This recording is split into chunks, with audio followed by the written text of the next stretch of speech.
सार्थ पंचदशी प्रकरण 7. तृप्तिदीप. आत्मानं चेद्विजानीयात् यमस्मिति पुरुषः किमिच्छन् कस्य कामाय शरीरं मनुसंज्वरेत्. ह्या श्रुतीचा अर्थ, हा आत्मा मी आहे असे आत्मज्ञान जीवास होईल तर इच्छिलेला विषय आणि इच्छेचे प्रयोजन ही दोन्हीही न राहिल्यामुळे तो शरीरास झालेली दुःखे आत्म्यास कधीही लावणार नाही. ह्या प्रकरणात वरील श्रुतीच्या अभिप्रायाविषयी आम्ही चांगल्या रीतीने विचार करणार. त्यावरून जीवनमुक्ताची जी तृप्ती श्रुतीमध्ये सांगितलेली आहे तिचे स्वरूप स्पष्टपणे ध्यानात येईल. आता वरील श्रुतीतील पुरुष ह्या शब्दाचा अर्थ करू, परंतु त्यास उपोद्घातादाखल ही सृष्टी कशी झाली हे पूर्वी थोडक्यात सांगितले पाहिजे. मायेने प्रतिबिंबे करून जीव आणि ईश या दोघांस प्रथम उत्पन्न केले आणि त्या दोघांनी बाकी सर्व सृष्टी कल्पिलेली आहे. यात माया शब्दाचा अर्थ चिदानंदमय ब्रह्म प्रतिबिंबे करून युक्त जी त्रिगुणात्मक जगास उपादान भूत मूल प्रकृती ती असे समजावे. जिच्या प्रारंभी ईक्षण आणि अंती प्रवेश अशी जी सृष्टी ती ईश्वराने कल्पिली आणि ज्याच्या आरंभी जागृती आणि अंती मोक्ष असा जो संसार तो जीवाने कल्पिलेला आहे. भ्रमाला अधिष्ठानभूत असंग चैतन्य रूपी जो कूटस्थ आत्मा तो अनन्याध्यासामुळे बुद्धीच्या ठाई प्रतिबिंबित झाला तोच जीव असे मागील प्रकरणी सांगितले आहे. तोच ह्या श्रुतीतील पुरुष समजावा. मोक्ष स्वर्गादिकांच्या साधनाला नुसता प्रतिबिंब रूप जीवच अधिकारी होत नाही. म्हणून अधिष्ठान जो कूटस्थ त्यासहितच तो घेतला पाहिजे, कारण जीव हा कूटस्थावर केवळ भ्रांती कल्पित आहे आणि भ्रांतीची अधिष्ठाना वाचून सिद्धताच होत नाही. जेव्हा भ्रम होतो तेव्हा एक अधिष्ठानाचा अंश आणि एक भ्रमाचा अंश असा दोहींचा संयोग तेथे असतो. जसे शिंपीवर रूपे भासते यात शिंपीचा अंश आणि आरोपित रूप्याचा अंश हे दोन्ही असतात, त्याप्रमाणेच जीवाची स्थिती आहे. जेव्हा अधिष्ठान कूटस्थासहित भ्रमांश जो चिदाभास ह्याचे अवलंबन जीव करीतो म्हणजे तेच मी असे म्हणतो तेव्हा मी संसारी असा अभिमान जीवास होतो. आणि जेव्हा भ्रमांश जो चिदाभास त्याचा तिरस्कार करून म्हणजे मिथ्यात्व बुद्धीने अनादर करून केवळ अधिष्ठानालाच अवलंबून असतो तेव्हा मी चैतन्य रूपी असंगात्मा आहे असे त्यास समजते. असंगाचे ठाई अहंकार संभवत नाही असे असून मी असंग आहे असे तो कसे समजतो? असे जर कोणी म्हणेल तर अहंकाराचे 3 प्रकार आहेत, त्यापैकी एक मुख्य आहे आणि 2 अमुख्य म्हणजे लाक्षणिक आहेत. कूटस्थ आणि चिदाभास या दोहोंचे ऐक्य करून म्हणजे भेद न समजून अनन्याध्यास रूपाने अज्ञानी लोक ज्या अहम शब्दाचा प्रयोग करतात तो अहम शब्द मुख्य असे समजावे. आणि कूटस्थ व चिदाभास या दोहोंचा भेद ओळखून तत्ववेत्ता लौकिक व वैदिक व्यवहारात अनुक्रमाने मी असे म्हणतो तेव्हा त्या प्रत्येक मी शब्दाचा अर्थ अमुख्य म्हणजे लाक्षणिक समजावा. लौकिक व्यवहारात मी जातो, मी करीतो असे जेव्हा हा तत्ववेत्ता म्हणतो तेव्हा कूटस्थापासून निराळा जो चिदाभास त्याला उद्देशून म्हणतो. तसेच शास्त्रीय दृष्टीने मी असंग आहे, मी चिद्रूप आहे असे जेव्हा तो बोलतो तेव्हा कूटस्थालाच उद्देशून तो बोलतो. येथे असा एक आक्षेप निघण्याजोगा आहे की मी असंग आहे असे जे ज्ञान झाले ते ते कूटस्थास की चिदाभासास? कूटस्थास म्हणावे तर तो असंग चिद्रूप असल्यामुळे जाणते नेणतेपणा त्यास संभवत नाही. म्हणून ते चिदाभासालाच झाले पाहिजे.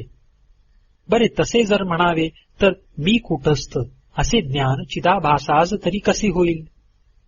तर ह्यावर आमचे उत्तर असे आहे की चिदाभास हा कूटस्थाहून निराळी एक वस्तू आहे असे मुळीच नाही.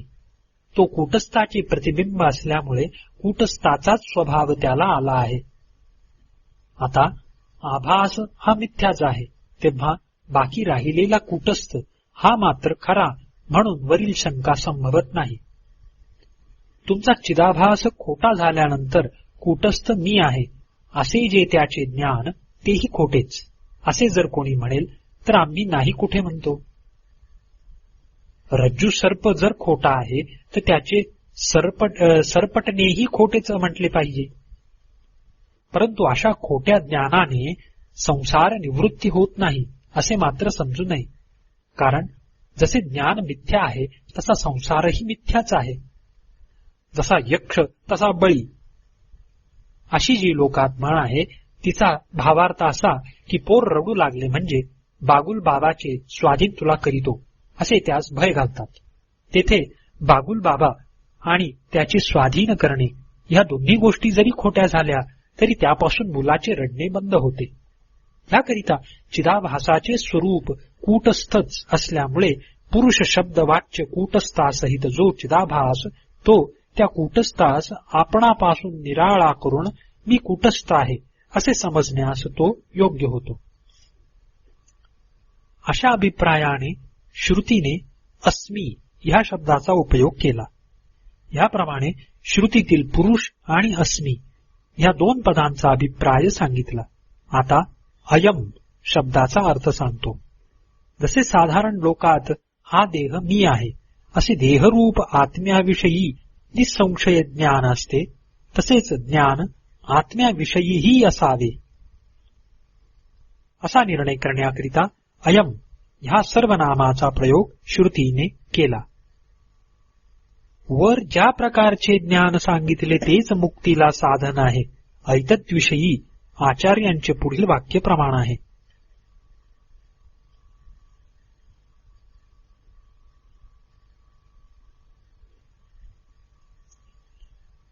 देहात्म ज्ञानम याचा अर्थ असा की मी मनुष्य असे साधारण लोकांस जसे दृढ ज्ञान आहे तसे प्रत्येक आत्म्याविषयी मी ब्रह्म आहे असे ज्ञान ज्या पुरुषास झाले त्याला मोक्ष नको म्हटला तरी सुटत नाही. ज्याप्रमाणे हा घट असे म्हणून घटाची प्रत्यक्षता दर्शविली जाते त्याप्रमाणे अयम अस्मी ह्यातही अयम शब्दाचा अर्थ प्रत्यक्षता दर्शक आहे. अशी जर कोणाला शंका असेल तर तोही अर्थ आम्हास मान्यच आहे. कारण आत्मचैतन्य स्वयंप्रकाश असल्यामुळे ते भासण्यास इतर साधनाची गरजच नाही. अयम हा दर्शक सर्वनामाच्या प्रयोगावरून आत्म्यास परोक्षत्व व प्रत्यक्षत्व तसेच ज्ञान आणि अज्ञान ही युग्मे संभवतात असे दिसते. तर तुमचा आत्मा नित्य अपरोक्ष असून हे कसे? ह्या प्रश्नाचे उत्तर पुढील दशमाच्या दृष्टांतावरून ध्यानात येईल. कल्पना करा की 10 असामी मिळून नदी उतरून जात आहेत. नदी उतरल्यानंतर आपण सर्व सुरक्षितपणे आलो की नाही हे पाहण्याकरिता त्यातील एक मनुष्य सर्वांस मोजून पाहतो. तो आपली गणना न करिता बाकीच्यांस मात्र मोजल्यामुळे प्रत्यक्ष आपल्या पुढे 9 असामीस पाहत असूनही मी 10वा हे जाणत नाही. हे त्याचे दशमाविषयीचे अज्ञान झाले. 10वा आपण असून 10वा नाही आणि दिसतही नाही असे मानतो हे अज्ञान कृतावरण झाले. मग भ्रमाने 10वा नदीत वाहून गेला असा शोक करून मोठ्याने रडू लागतो. ह्या स्थितीस अज्ञानकृत विक्षेप म्हणतात. इतक्यात तेथे एक आप्ता आला. त्याने रडण्याचे कारण पुसून त्याला असे सांगितले की रडतोस का? 10वा जिवंत आहे, हे त्याचे स्वर्ग आहे, या श्रुतीवाक्यप्रमाणे विश्वसनीय वाक्य ऐकून जे त्याला दशमाविषयीचे ज्ञान झाले ते परोक्ष ज्ञान. मग त्याच आपताने त्याच्या देखत सर्वांस मोजून हे 9 आणि तू 10वा असे म्हणून डोक्यावर काठी मारून दाखविले, तेव्हा मीच दशम असे जाणून रडणे बंद करून हर्षाने हसतो, हे अपरोक्ष ज्ञान.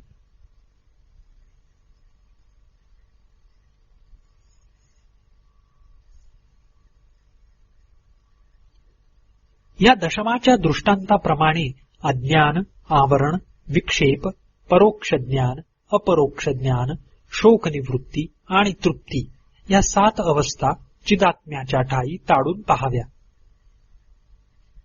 त्या अशा की दृष्टांतातील दशमाप्रमाणे हा चिदाभास संसारात आसक्त होऊन गुरुची गाठ पडण्यापूर्वी आपले स्वस्वरूप जो कूटस्थ त्याला मुळीच जाणत नाही. हे येथे अज्ञान ही पहिली अवस्था समजावी. पुढे प्रसंगवशात कूटस्थाविषयी प्रश्न निघाला असता कूटस्थ मला दिसत नाही व मुळीच नाही असे तो म्हणतो, हे त्याचे अज्ञानकृत आवरण. आणि मी करता आहे, मी भोगता आहे असा जो पुढे बहकत सुटतो हा विक्षेप. पुढे कूटस्थ आहे असे आप्तवचन ऐकून जे त्याला ज्ञान होते ते परोक्ष ज्ञान. आणि नंतर श्रवण मननादी के करून गुरुकृपा झाल्यावर तो कुटस्थ मी आहे असे जे निश्चयात्मक ज्ञान होते ते अपरोक्ष ज्ञान. हे ज्ञान झाल्यावर मी करता, मी भोगता अशा भ्रांतीपासून होणारा त्याचा शोक नाहीसा होतो. ही शोकनिवृत्ती आणि शोकनिवृत्तीनंतर करावयाचे ते मी केले व मिळावयाचे ते मी मिळविले अशी धन्यता वाटून तो तृप्त होतो. ही 7वी अवस्था. येणेप्रमाणे अज्ञान, आवरण, विक्षेप, परोक्ष ज्ञान, अपरोक्ष ज्ञान, शोकनिवृत्ती आणि निरंकुशा तृप्ती या 7 अवस्था आत्म्याला आहेत असे समजू नये. त्या केवळ चिदाभासालाच आहेत. या 7 बंधमोक्ष दोन्हीही येतात. त्यापैकी पहिल्या 3 बंध करणाऱ्या आणि बाकीच्या 4 मोक्ष देणाऱ्या आहेत. पहिल्या 3 बंधकारक म्हणून सांगितले. त्यातील पहिली अवस्था जे अज्ञान त्याचे स्वरूप आता स्पष्ट करून दाखवू. आत्मत्वाचा विचार मनात येण्यापूर्वी मनुष्याचा जो सहज व्यवहार असतो त्याला कारणीभूत मी जाणत नाही अशी जी बुद्धी तेच अज्ञान. हे अज्ञान मनुष्याच्या अंगात इतके भिनून गेले आहे की आपल्यास काही समजत नाही हे सुद्धा त्याचे गावी नाही. आता आवरणाचे स्वरूप आणि कार्य सांगतो. शास्त्रात सांगितल्याप्रमाणे विचार न करिता केवळ स्वतःचेच तर्क लढवून कूटस्थ नाही व तो दिसतही नाही असे विपरीत समजतो. हाच आवरणाचा परिणाम. आता विक्षेपाचे स्वरूप आणि कार्य याचा विचार करू. स्थूल सूक्ष्म या देहद्वयाने युक्त जो चिदाभास तोच विक्षेप, तोच सर्व बंधास हेतू आणि त्यापासूनच कर्तृत्वाधिक संसार दुःख होते. आता अज्ञान आणि आवरण या 2 अवस्था विक्षेपाच्या पूर्वीच्या आहेत आणि विक्षेप तर चिदाभासाचेच स्वरूप असे तुम्ही म्हणता, तर पूर्वोक्त अवस्था चिदाभासास आहेत ही गोष्ट कशी संभवेल अशी कोणी शंका घेईल तर त्यास तूर्त आम्ही इतकेच सांगतो की असंग आत्म्यास त्या अवस्था लावण्यापेक्षा चिदाभासासच लावणे बरे. कारण त्या 2 अवस्था असण्याची वेळी चिदाभासाचा जरी अभाव असला तथापि त्याचा संस्कार म्हणून त्यावेळी असतोच. म्हणून त्या अवस्था त्याच्याच आहेत असे मानण्याने कोणताच विरोध येत नाही. बीजाच्या वेळी वृक्ष जरी नसला तरी बीज ही वृक्षाचीच अवस्था म्हणण्यास कोणची हरकत आहे. आता असा एक प्रश्न निघण्याजोगा आहे की केवळ अनुमानगम्य संस्कार कल्पून ह्या 2 अवस्था विक्षेपाला लावण्यापेक्षा त्या दोन्हीचे अधिष्ठान जे ब्रह्म त्यालाच लावणे बरे नव्हे काय? तर ह्याचवर उत्तर असे की ब्रह्म हे अधिष्ठान म्हणून जर त्या 2 अवस्था लावाव्या तर त्या दृष्टीने 7ही अवस्था ब्रह्मालाच लागू होतील. असा अतिप्रसंग करण्यापेक्षा त्या चिदाभासालाच लावणे योग्य आहे. पण ब्रह्म अधिष्ठान आहे ही गोष्ट जरी सर्व अवस्थांच सारखी लागू आहे तरी मी संसारी, मी ज्ञानी, मी शोकरहित झालो, मी तृप्ती पावलो, अशा 4 अवस्था, अशा 4 उत्तरावस्था जीवालाच आहेत असे दिसते. त्या ब्रह्माला संभवत नाहीत. या पूर्वपक्षावर आमचे उत्तर असे की वरील कारणावरून या 4 अवस्था जर जीवास आहेत तर त्याच कारणास्तव पूर्वीच्या 2 अवस्थाही जीवास संभवतात. कारण मला काही समजत नाही. ब्रह्माचे असणे, भासणे माझ्या अनुभवास येत नाही असेही जीव म्हणतो. तर ब्रह्म हे अज्ञानाला आश्रय आहे असे पूर्वाचार्यांनी का सांगितले? असे कोणी पुसेल तर त्यावर आम्ही असे सांगतो की तेथे त्याची विवक्षा निराळी आहे. त्यांनी जो आश्रय म्हटला तो केवळ अधिष्ठान असे समजावे, आणि आम्ही जे अज्ञान जीवाची अवस्था असे म्हणतो ते तेथे जीवाचे अधिष्ठान नाही तर त्याचा अभिमान जीवाने घेतला आहे असे समजावे. ह्याप्रमाणे बंधास कारणीभूत अशा 3 अवस्था दाखविल्या. आता बाकी राहिलेल्या अवस्थांपैकी मुक्तीला कारणीभूत ज्या 2 अवस्था त्या येथे दाखवून त्यापासून अज्ञान व आवरण ही कशी नाश पावतात ते सांगतो. परोक्ष व अपरोक्ष ह्या 2 ज्ञानांच्या योगाने पूर्वोक्त अज्ञान नाश पावले म्हणजे ब्रह्म नाही व ते दिसत नाही असे अज्ञानापासून होणारे जे 2 प्रकारचे आवरण तेही नाश पावते. परोक्ष ज्ञानाच्या योगाने असत्वरूप आवरण नाश पावते आणि अपरोक्ष ज्ञानाच्या योगाने अभावरूप आवरण नाश पावते. अभावरूप आवरण अपरोक्ष ज्ञानाने नष्ट झाले असता मी ब्रह्म आहे, जीव नव्हे असा अनुभव होऊन जीवत्व नाहीसे होते. मग अर्थातच कर्तृत्वादिक अभिमानापासून होणारा संसाररूपी शोक नाहीसा होतो. सर्व संसार निवृत्त झाला असता मी नित्यमुक्त आहे असे सहजच वाटू लागते.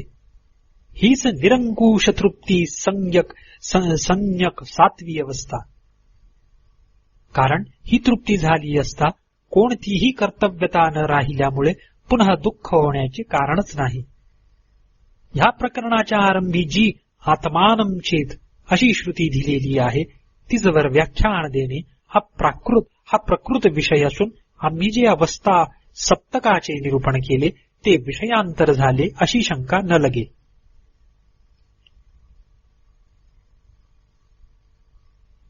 कारण चिदाभासाच्या ज्या 4 उत्तर अवस्था सांगितल्या त्यापैकी अपरोक्ष ज्ञान आणि शोक निवृत्ती ह्या 2 अवस्थांचे मात्र प्रतिपादन करण्याचा जरी ह्या श्रुतीचा मुख्य उद्देश आहे तथापि बाकीच्या 5 ज्या सांगितल्या आहेत त्या विषयाच्या ओघाने सांगाव्या लागल्या.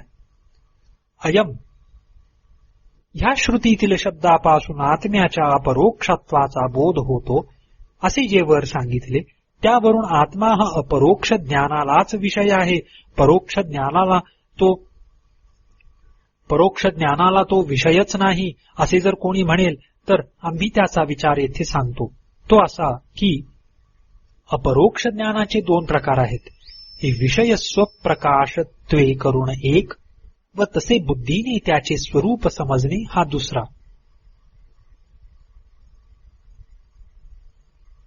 अपरोक्ष ज्ञानकाली ब्रह्माची स्वप्रकाशता जशी असते तशीच परोक्ष ज्ञानकालीही असते.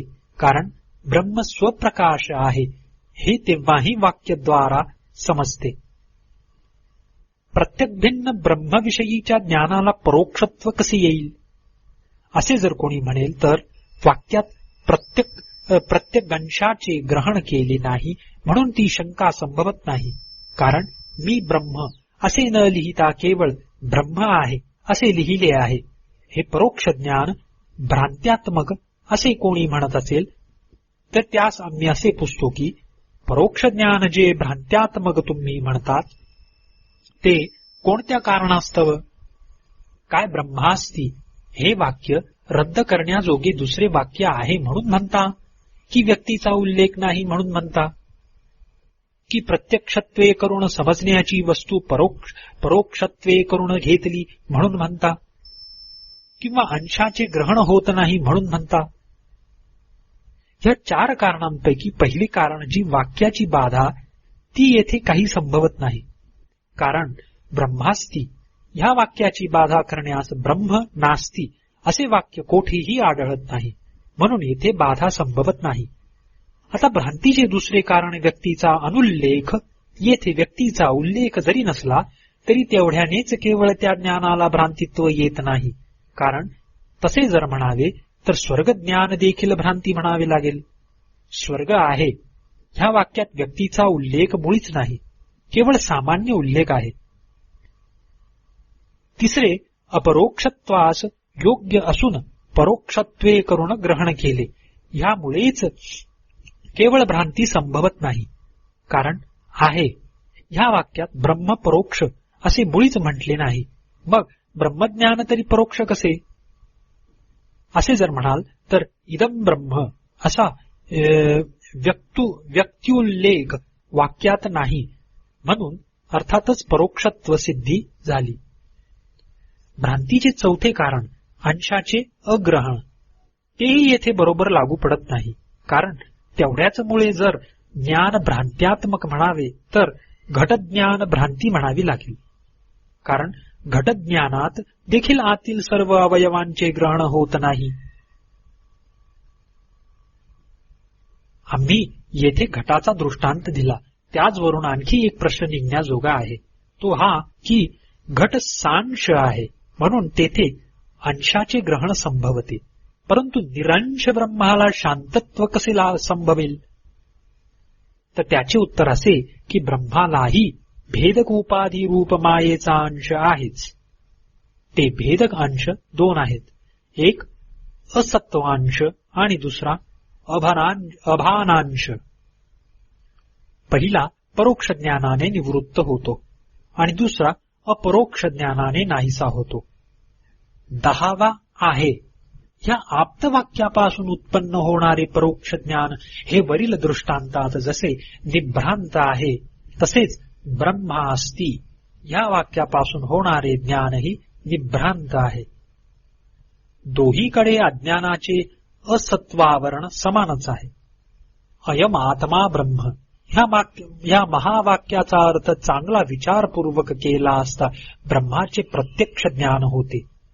ज्याप्रमाणे 10वा तू आहेस ह्या वाक्याचा विचारपूर्वक अर्थ केल्याने मीच 10वा असे अपरोक्ष ज्ञान झाले त्याप्रमाणे समजावे. वाक्याचा विचारपूर्वक अर्थ म्हणून सांगितला तो असा की 10वा आहे असे जे तुम्ही म्हणता तो कोण असा प्रश्न आप्तास केल्यावर आप्त म्हणतो की तूच 10वा. हे उत्तर ऐकून आपणासह वर्तमान बाकीच्या नवांस मोजून पाहून मीच 10वा असे त्याला स्मरले. जेथे विचारपूर्वक अर्थ केल्यापासून मीच 10वा असे जे ज्ञान झाले ते आदी मध्य अवसानी अप्रतिहत राहते. मी 10वा होय की नाही हा संशय मुळीच राहत नाही. त्याप्रमाणे सदैव इत्यादिक श्रुती वाक्याने ब्रह्म आहे असे परोक्ष ज्ञान झाल्यावर तत्वमस्यादी महावाक्यांचा विचारपूर्वक अर्थ केला ते ब्रह्म मी आहे असा साक्षात्कार होईल.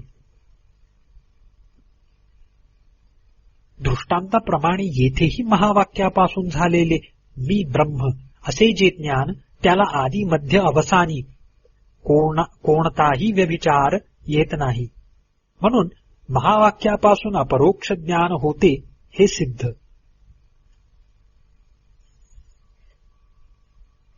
ह्याप्रमाणे प्रथमतः परोक्ष ज्ञान होऊन मग पुढे महावाक्याचा विचारपूर्वक अर्थ केल्याने साक्षात्कार होतो. ह्याचा अनुभव कोणाला आला असे कोणी विचारील तर त्याविषयी श्रुतीतच सांगितले आहे. कोणी एक भृगु नामक ऋषी होता. त्याने यतो वा इमानी भूतानी जायन्ते इत्यादिक बापाने सांगितलेले वाक्य ऐकून ब्रह्म सर्व जगाचे कारण आहे असे परोक्ष जाणून पुढे पंचकोश विवेक केल्याने ते ब्रह्म मी आहे असा साक्षात्कार त्यास झाला. जरी येथे तू ब्रह्म आहेस असा भृगूच्या बापाने त्याला उपदेश केला नाही तरी अन्नमयादी कोशांच्या विवेके करून विचार करण्यास योग्य असे स्थळ त्याने दाखवून दिले. अन्नमयादी कोशांच्या पुन्हा पुन्हा विचार करून शेवटच्या कोशी आपण आनंदमय आहे असे समजून तो आपल्या ठाई ब्रह्माच्या लक्षणांची योजना करिता झाला. सत्यम ज्ञानमनंतम असे ब्रह्माचे लक्षण पूर्वी सांगून कोशरूप गुहेत असणारे ब्रह्म त्याने शिष्यास दाखविले. त्याचप्रमाणे छांदोग्य श्रुतीत दुसरे एक उदाहरण आहे. इंद्राला जेव्हा मोक्षाची इच्छा झाली तेव्हा य आत्मापहत ह्या श्रुतीने ब्रह्म परोक्षत्वे करून जाणून त्याचा प्रत्यक्ष अनुभव घेण्याकरिता 4दा गुरुकडे तो गेला. आत्मा वा इदम इत्यादी श्रुतीने परोक्ष ब्रह्म दाखवून अध्यारोप आणि अपवाद ह्या दोहोंचे योगाने प्रज्ञानम ब्रह्म ह्या महावाक्यद्वारा प्रज्ञान रूप जो आत्मा तोच ब्रह्म असे दाखविले. श्रुतीमध्ये जी महावाक्ये आहेत ती मात्र अपरोक्ष ज्ञानाला कारण आहेत. बाकी सर्व ब्रह्माचे लक्षण सांगणारी जी वाक्ये त्यापासून परोक्ष ज्ञान मात्र होते.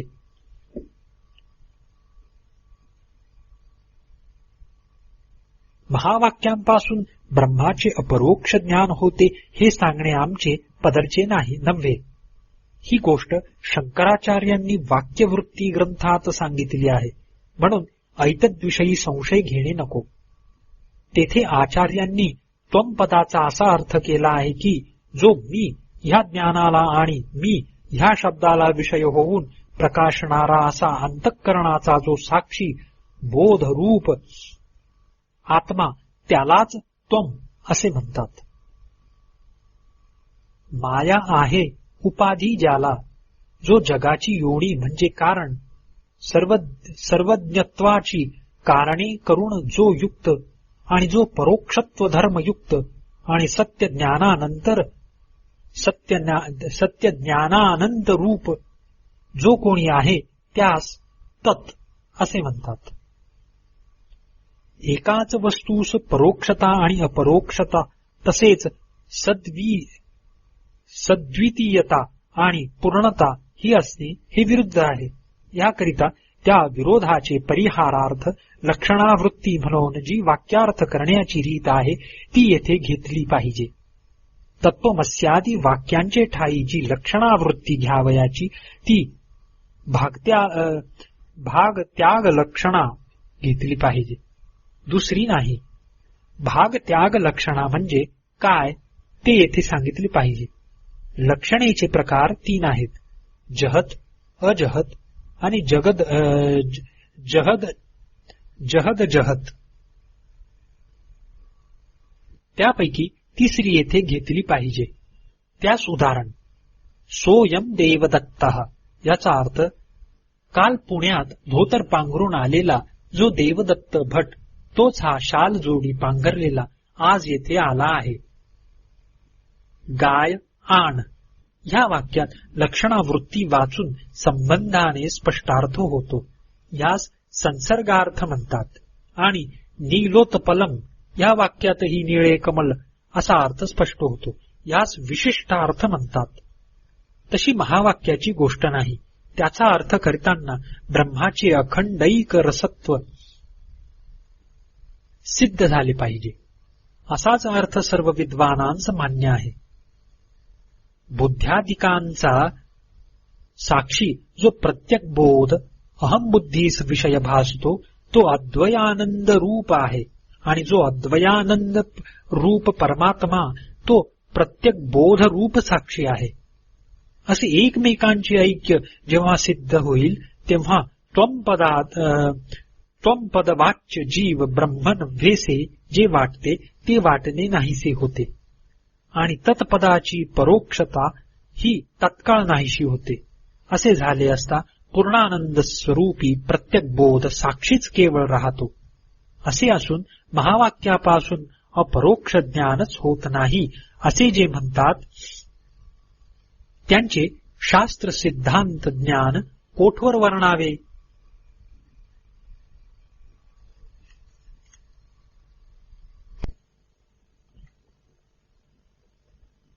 तूर्त शास्त्र सिद्धांत असो दे, परंतु युक्तीने जर पाहिले तर कोणत्याही वाक्यापासून परोक्ष ज्ञान होते असे ठरते. कारण स्वर्ग प्रतिपादक सर्व वाक्ये परोक्ष ज्ञानच देणारी आहेत. असे कोणी म्हणेल तर तू दशम आहेस. या वाक्यात या नियमास व्यभिचार येतो, कारण या वाक्याने अपरोक्ष ज्ञानही होते.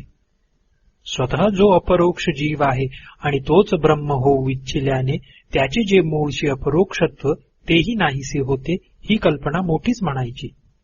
एकूण बुद्धिमिष्टवतो मूलमपी नष्टम ही जी लोकात म्हण आहे तिचे सार्थक्य तू आज केलेस ही मोठी कृपाच समजवायची. म्हणजे व्याज इच्छिणाराचे मुद्दलही गमावले. ह्याचवर असा एक पूर्वपक्ष आहे की हा बोध अंतःकरण विशिष्ट साक्षी जो जीव त्याच्या स्वरूपाचे अपरोक्ष ज्ञान होणे योग्यच आहे. कारण तेथे उपाधी आहे, परंतु ब्रह्मास तशी मुळीच उपाधी नाही. तेव्हा त्याचे अपरोक्ष ज्ञान कसे व्हावे? तर तशी काही शंका घ्यावयास नको. ब्रह्मालाही उपाधी आहेच, कारण उपाधी विदेह कैवल्यापर्यंत अर्थात जीवनमुक्ताच्या देहपातापर्यंत जात नाही. अंतःकरणासह वर्तमान असणे ही जशी जीवाची उपाधी, तशीच अंतःकरणाविरहित असणे ही ब्रह्माची उपाधी आहे. पहिली आहेपणाची उपाधी आहे आणि दुसरी नाहीपणाची आहे. एवढाच काय तो भेद. विधी उपाधी झाल्यानंतर मग निषेध उपाधी का नव्हे? एक सोन्याची शृंखला झाली आणि दुसरी लोखंडाची, म्हणून शृंखला कुठे जाईल? उपाधीचे लक्षण हेच की कार्य असेपर्यंत असणाऱ्या भेदाचे जे कारण तीच उपाधी. आचार्यांनी असे सांगितले आहे की वेदांतात ब्रह्माचे जे वर्णन केले आहे ते काही ठिकाणी विधिमुखाने व काही ठिकाणी निषेधमुखाने केले आहे. म्हणजे सत्यम ज्ञानम अनंतम ब्रह्म इत्यादी श्रुतींनी ब्रह्म अशा प्रकारचे आहे म्हणून सांगितले आहे. आणि कोठे कोठे नेती नेती इत्यादिक श्रुतीने द्वैतातील मिथ्या पदार्थांचे निरसन करून म्हणजे हे ब्रह्म नव्हे, हे ब्रह्म नव्हे अशा रीतीने त्याचे स्वरूप वर्णन केले आहे. वर निषेधमुखाने ब्रह्मस्वरूप वर्णिले आहे असे म्हटले, त्यावरून असा एक प्रश्न निघण्याजोगा आहे की अहम ब्रह्मास्मी ह्या वाक्यात अहम शब्दाचाही नेती नेती ह्या श्रुतीवरून त्याग करावा लागेल.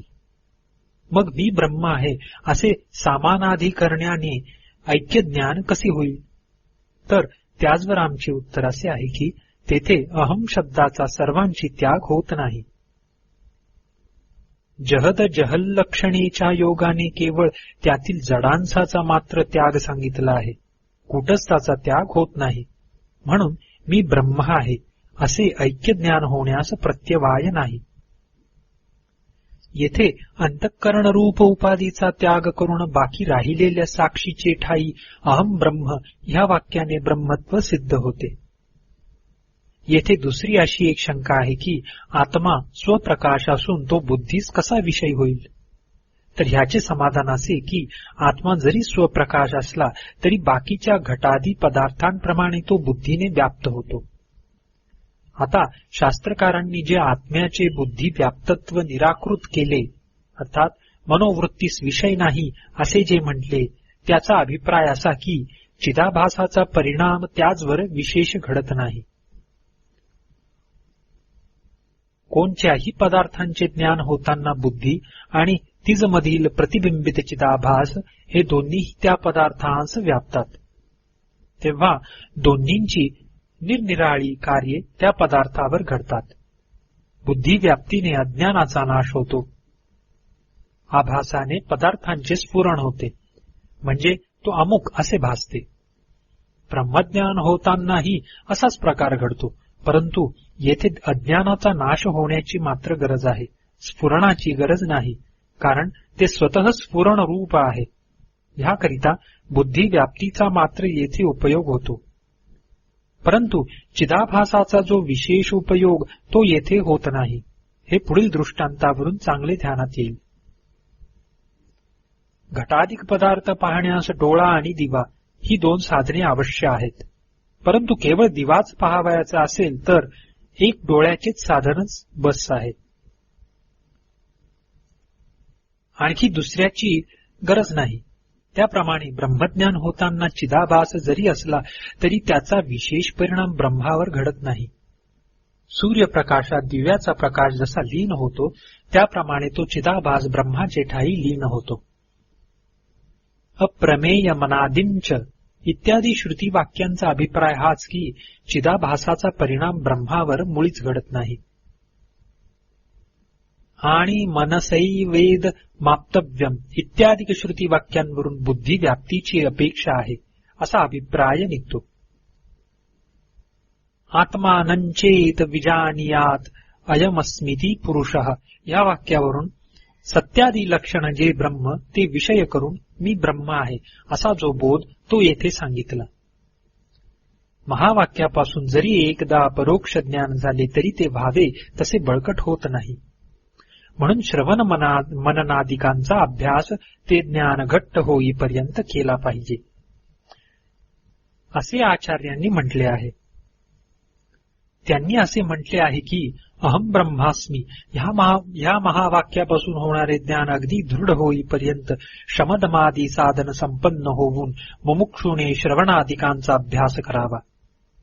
याचवर कोणी अशी शंका घेईल की महावाक्यापासून अपरोक्ष ज्ञान होते असे तुम्ही म्हणता, मग ते दृढ नाही असे कसे होईल? तर त्याचवर आमचे उत्तर असे आहे की जरी वाक्यापासून ज्ञान झाले तरी ते डळमळीत असण्यास पुष्कळ कारणे आहेत. एक तर श्रुती निरनिराळ्या असतात, दुसरे जाणण्याचा विषय नेहमीच्या रूढीतला नसल्यामुळे तो एकदा समजला तरी पुन्हा पुन्हा संशय येतो. तसेच मी करता व भोगता अशा विपरीत भावना वारंवार मनात उठतात. ह्या प्रकारचीच आणखी दुसरी कारणे आहेत. म्हणून श्रवणादिकांचा अभ्यास केलाच पाहिजे.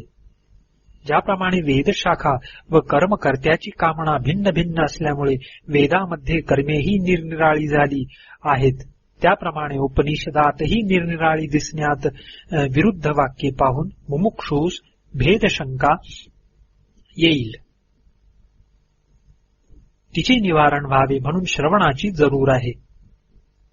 सर्व वेदातील वाक्यांचे पर्यवसान ब्रह्मरूप जो प्रत्यगात्मा त्यावरच आहे असा जो बुद्धीचा निश्चय होणे त्यालाच श्रवण असे म्हणतात.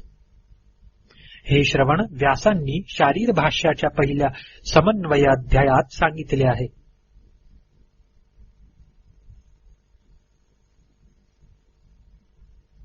आणि दुसरे अध्यायात मनाचे समाधान करणाऱ्या नाना प्रकारच्या तर्कयुक्ती सांगून अर्थसंभावनारूप मनन सांगितले आहे.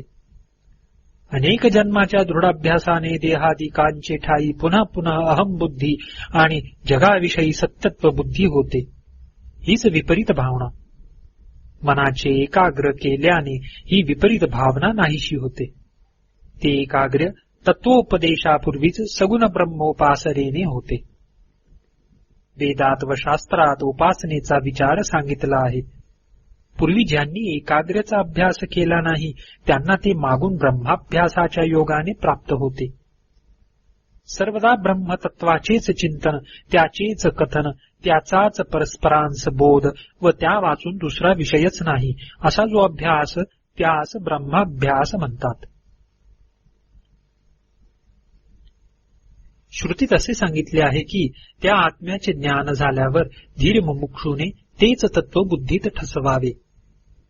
बहुशब्द जल्पनाने वाणीला क्षीण मात्र होतो, म्हणून फार बोलू नये. जे लोक अनन्य भावे करून माझ्या स्वरूपाचे ध्यान करून माझी उपासना करतात त्या भक्तांचा सतत योगक्षेम मी चालवितो. या गीता वाक्याचेही तात्पर्य हेच आहे. ह्याप्रमाणे श्रुती स्मृतीमध्ये विपरीत भावना निवृत्त्यर्थ आत्म्याचे ठाई चित्ताची एकाग्रता सांगितली आहे.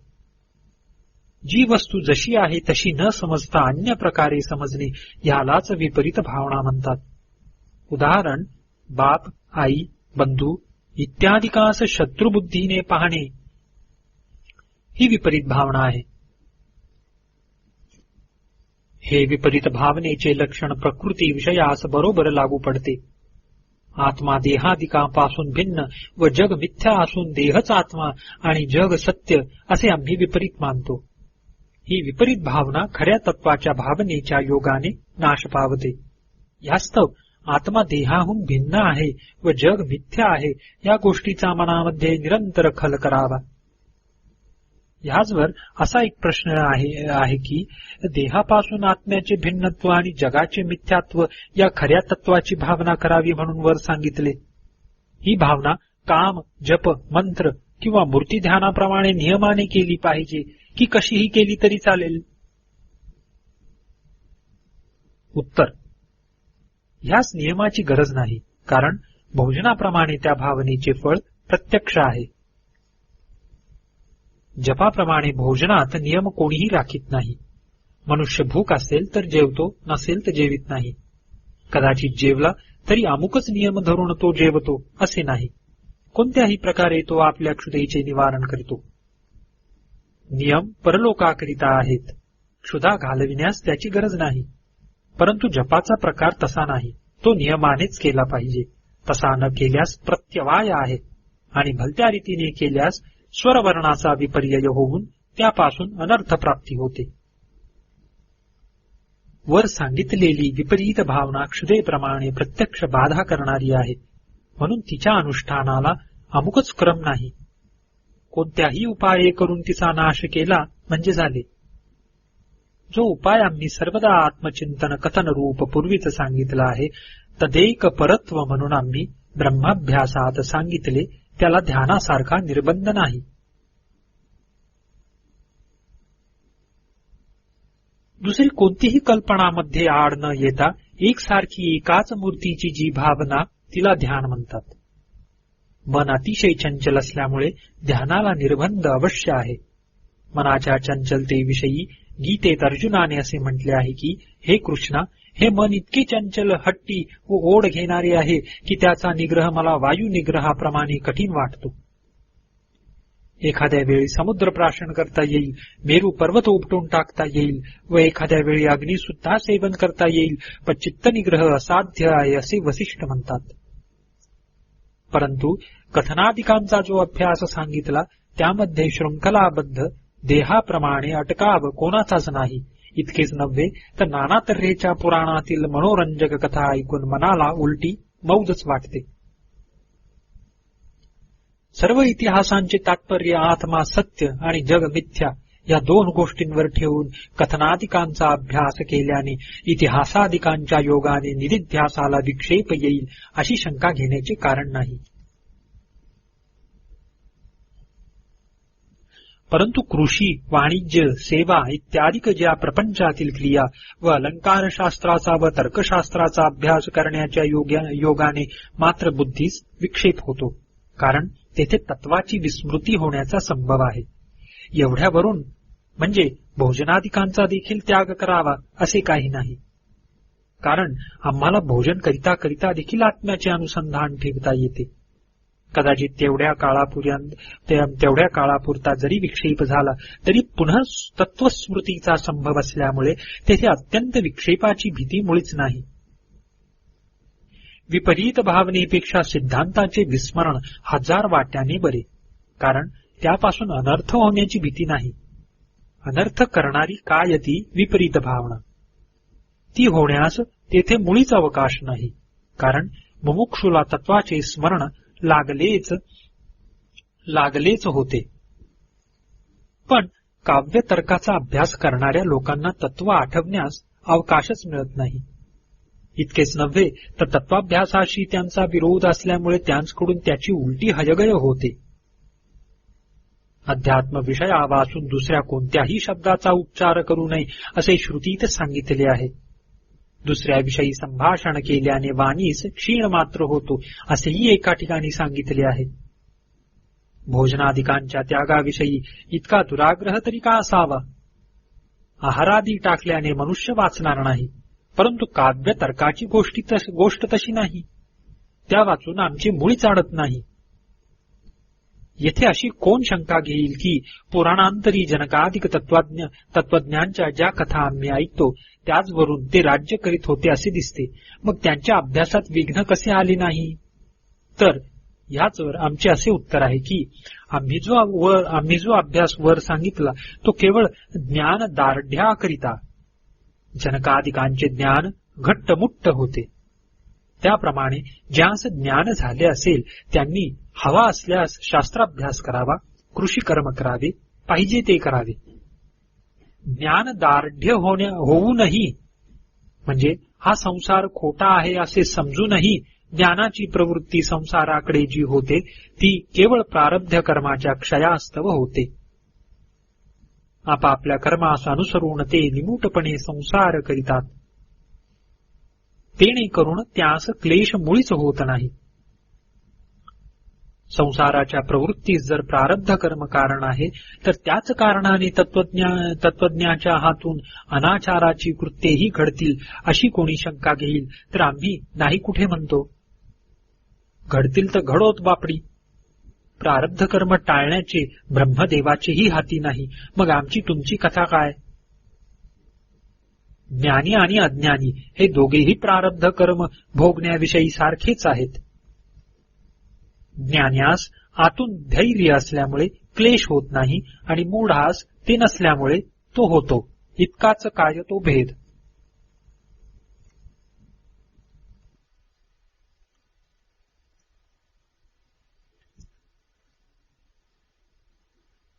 ह्यास दृष्टांत एका मार्गाने दोन प्रवासी जात असता दोघांसही श्रम तितकाच, परंतु मार्गाची माहिती असणाऱ्यास जाईन असे धैर्य असल्यामुळे तो लवकर लवकर चालतो व ज्यास माहिती नाही तो आता कसे करू म्हणून रडत बसतो. ज्याला आत्म्याचा साक्षात्कार झाला आहे आणि त्याच्या मनातील विपर्य नाहीसा झाला आहे तर त्याच्या ठायी इच्छा करणाराही राहिला नाही आणि इच्छेला विषयही नाही.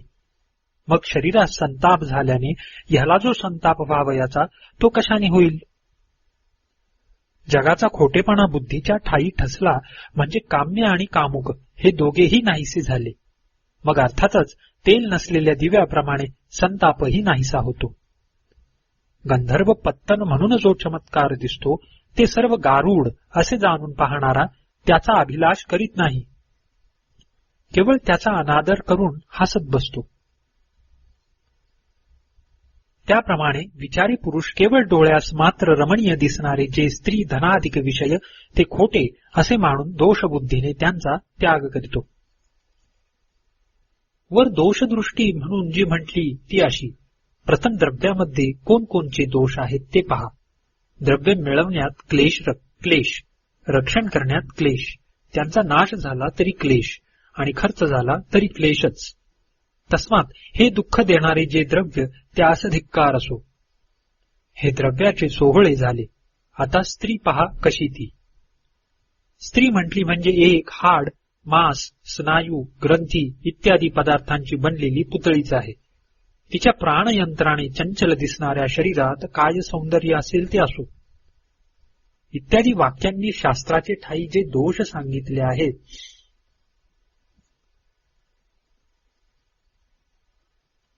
त्याचे नित्य मनन करीत असल्यावर मनुष्य कसा बरे दुःखात पडेल?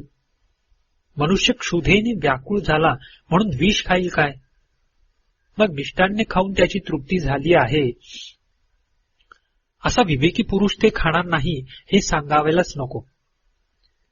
प्रारब्ध कर्माच्या बलाने ज्ञान्यास भोगेच्छा होणार नाही असेही नाही, परंतु जरी कदाचित झाली तरी वेठीस धरलेल्या मनुष्याप्रमाणे तो त्या विषयांचा जुलमाने भोग घेतो.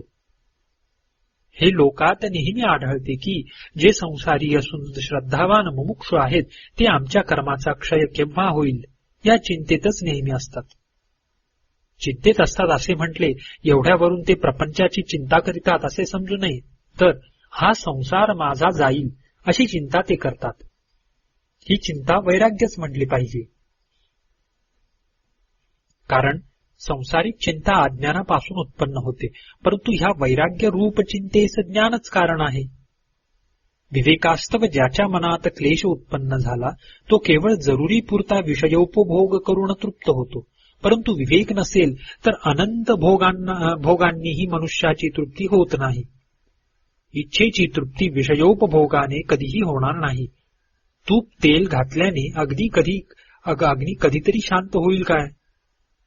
विषयाचा दोष जाणून त्याचे सेवन केले असता थोडक्यातच तृप्ती होते. यास उदाहरण, अमुक मनुष्य चोर आहे असे समजून त्याची संगत केली असता तो बाधक न होता उलट तो मित्रच होतो.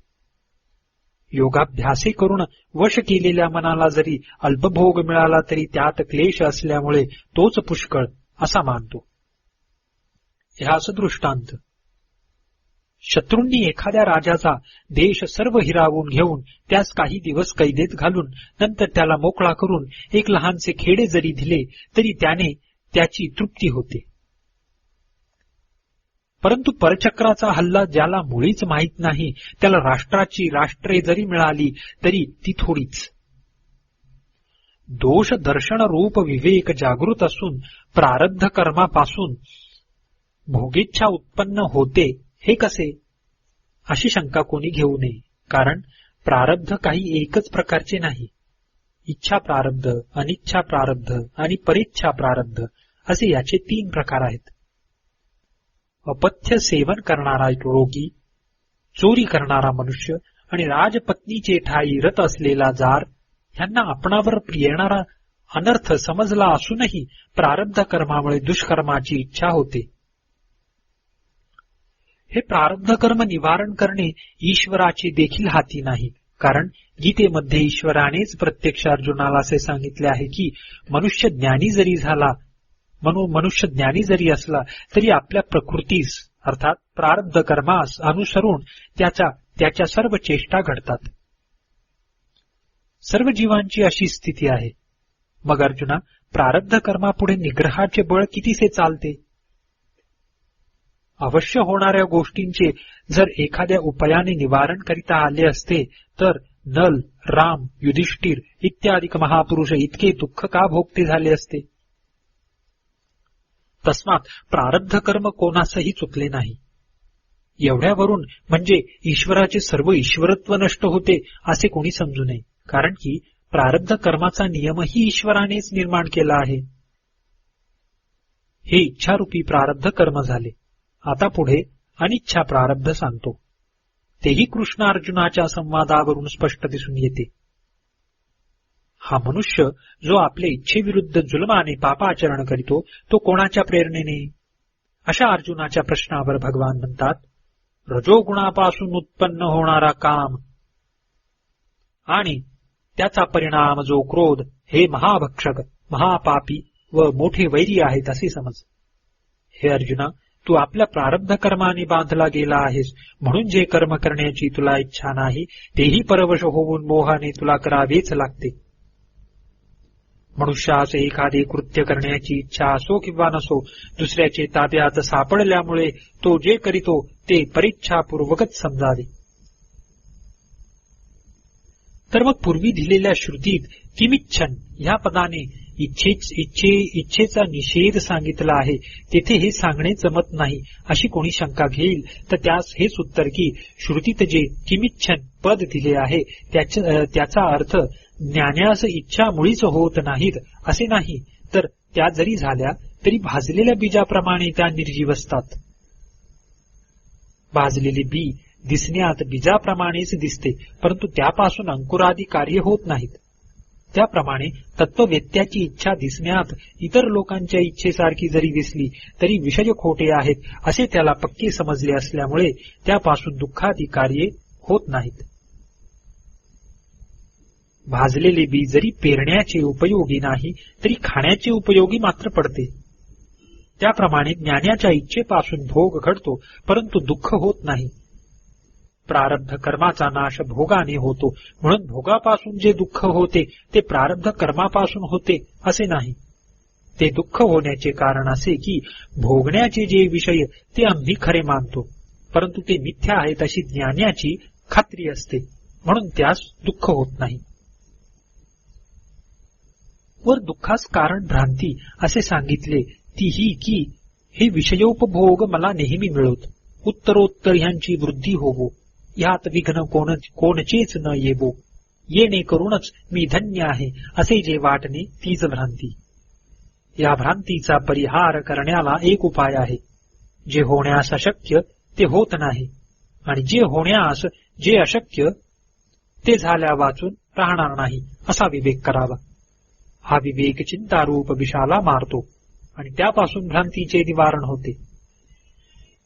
ज्ञानी आणि अज्ञानी ह्या दोघांना जरी विषयभोग सारखाच असला तरी अज्ञानास जसे दुःख होते तसे ज्ञानास होत नाही. कारण अज्ञानी हा असंभाव्य गोष्टींचे मांडे मनात खाऊन दुःख पावतो, परंतु ज्ञानाची गोष्ट तशी नाही. भोगाचे मिथ्यात्व पक्के समजवून त्याच विषयी नास्ता करून ते भोगित असताही त्याला दुःख होत नाही, कारण त्याचे मनात संकल्पच नाही. ज्याची रचना मनात देखील आणता येत नाही असे जे जग ते स्वप्नेंद्रजालाप्रमाणे दिसून नाश पावणारे असे आहे, हे प्रत्यक्ष समजून तेथे त्याचे मन कसे बरे रमेल. ते समजण्याचा प्रकार असा आहे की मनुष्याने नेहमी सावध राहून आपले स्वप्न व जागृती या दोन्ही अवस्थांची परस्पर तुलना करीत असावे. मग त्या दोहोंमधील साम्य चांगले ध्यानात आणून जागृतीविषयी सत्यत्व बुद्धी सोडून दिली असता स्वप्नाप्रमाणे जागृती ही खोटी आहे असे पक्के समजेल. मग अर्थातच पूर्वी अज्ञान दशेप्रमाणे या जगात त्याचे मन रमणार नाही. या सर्व जगाची रचना इंद्रजालाप्रमाणे अचिंत्य आहे हा विचार ज्याचे मनात नेहमी वागतो त्याला प्रारब्ध भोगापासून काय हानी आहे. तत्वविद्येचे काम इतकेच की हे जग इंद्रजालाप्रमाणे खोटे आहे याची आठवण ती तत्वविद्या मनुष्यास करून देते, आणि जीवाकडून सुख आणि दुःख भोगवणे हे प्रारब्धाचे काम होय.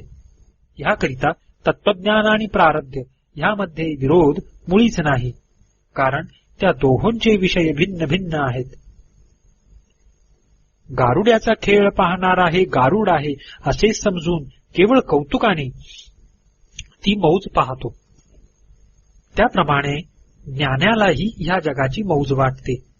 हे प्रारब्ध कर्म जगाला सत्यत्व आणून जर सुखदुःखे जीवाकडून भोगविल तर मात्र ते तत्वज्ञानास विरोधी होईल, पण तशी काही गोष्ट नाही.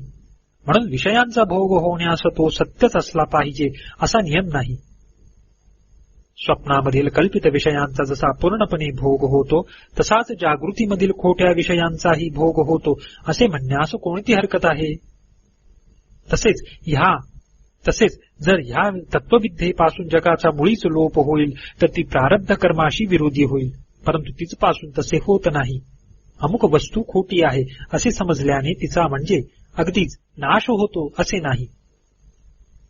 लोकांमध्ये पदार्थांचा नाश न होता तो पदार्थ खोटा आहे असे ज्ञान होण्याचा संभव आहे. त्याप्रमाणे विषयभोगाचा नाश न होता त्याचा खोटेपणा मनात ठसण्यास कोणाचाही अडथळा दिसत नाही.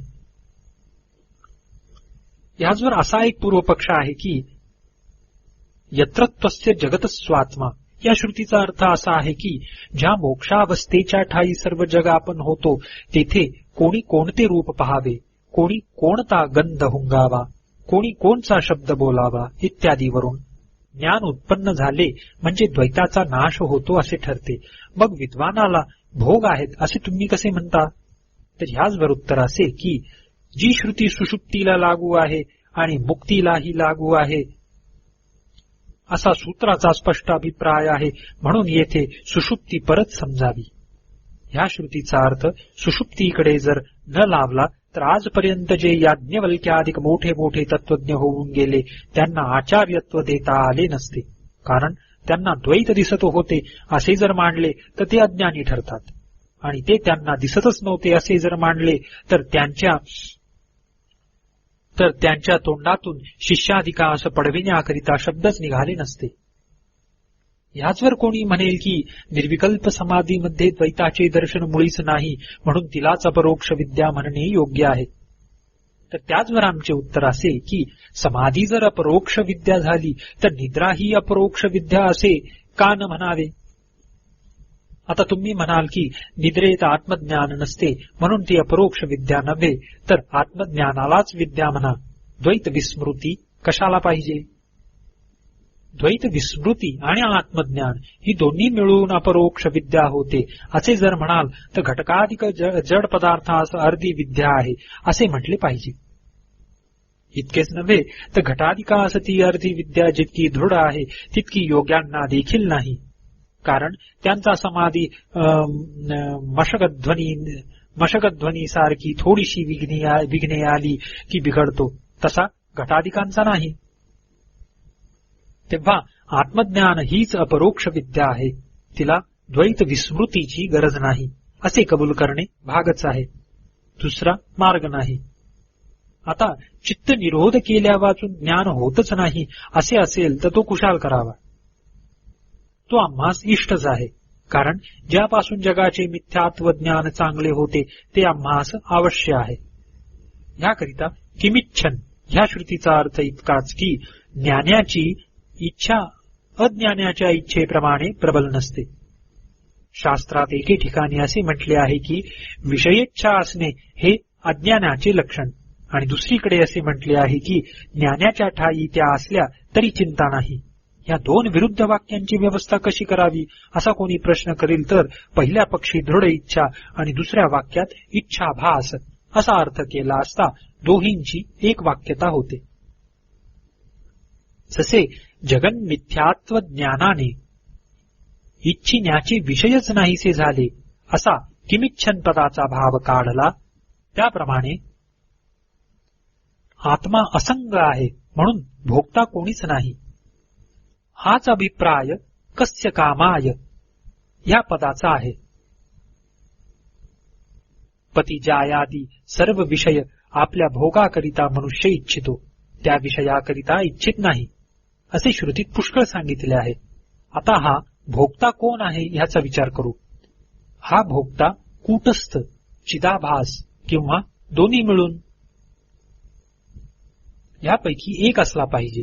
आता कूटस्थ जर भोगता म्हणावा तर तो असंग असल्यामुळे त्यास भोक्तृत्व संभवत नाही, कारण सुखदुःखाचा अभिमान रूप जो विकार होतो तोच भोग, आणि कूटस्थ तर अविकारी आहे, मग त्यास भोक्तृत्व कसे येईल.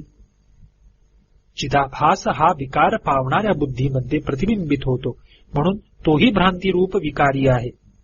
आता त्यास जर भोक्तृत्व लावावे तर अधिष्ठाना वाचून केवळ भ्रांती मुळीच संभवत नाही, म्हणून केवळ चिदाभासही भोगता म्हणता येत नाही.